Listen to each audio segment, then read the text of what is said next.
Hello everyone! Hello mga ka-haters! So, andito ako para mag-share din ng experience ko about SAO Energy, ayan, or SA. Ito yung bagong investment na sinalihan ko. Actually, mga ganitong investment, parang first time kong nag-join. Yes, kasi nga, in-invite ako ng kaibigan ko. Bali, nag-ano ko nito, narinig ko ang SAO is last month pa. Yes, I think mga February. Yes, mga February of last week. And then, noong time na yun is I don't have money, wala pang pera, so ganun. So, kaya late na akong nakapag-join. Kumbaga, 2 weeks ko na. Oo, kasi may, March 31 akong nag-join eh.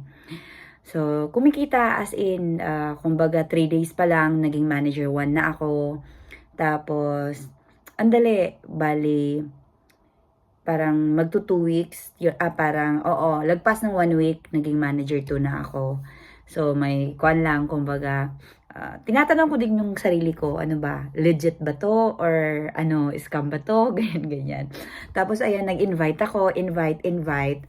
And then, may mga naka-experience na, ay, scam yan. So, medyo natakot din ako, alam niyo mo, may kwan din ako kasi lahat ng, hindi natin alam kung ano talaga yung mangyayari sa, kwan, diba, sa business or yung sinalihan natin na investment.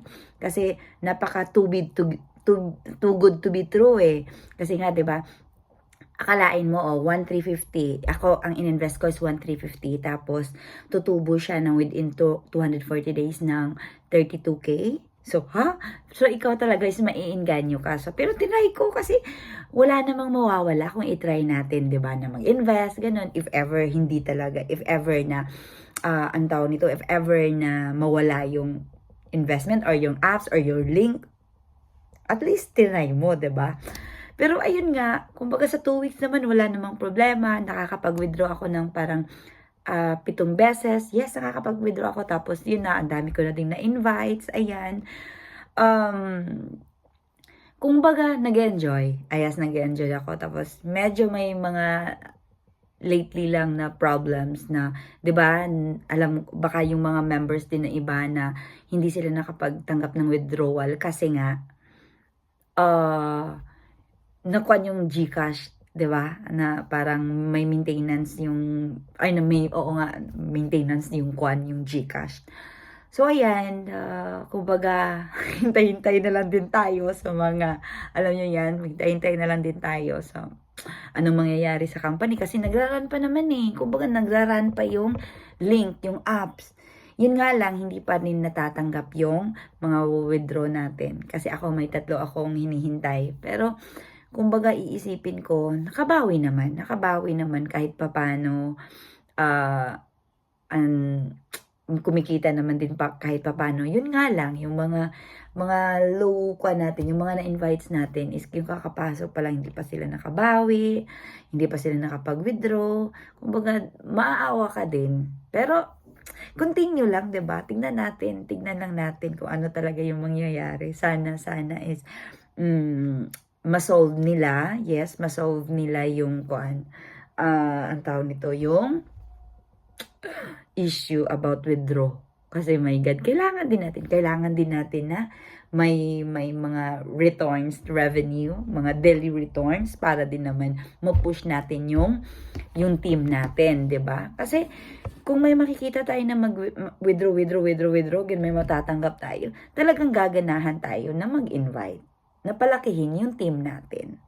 Pero, pero nung nag-start talaga din ako is, inisip ko na parang something, alam mo yun?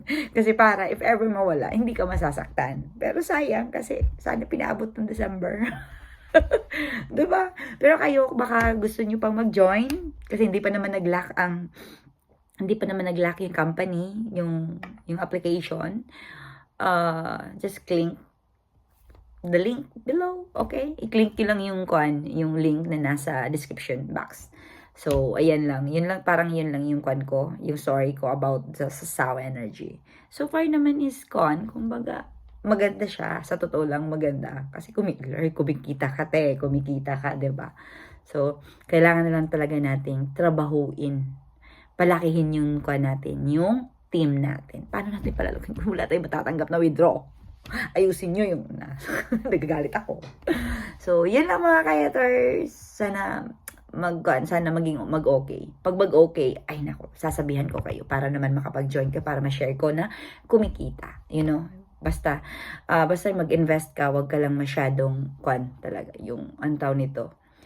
Mag-invest ka na yung ready ka na mawala yung pera mo. Ganon. Kasi nagsugal ka nga, di ba? Nagsusugal, umiinom. Pareho lang talaga yun. Okay, bye!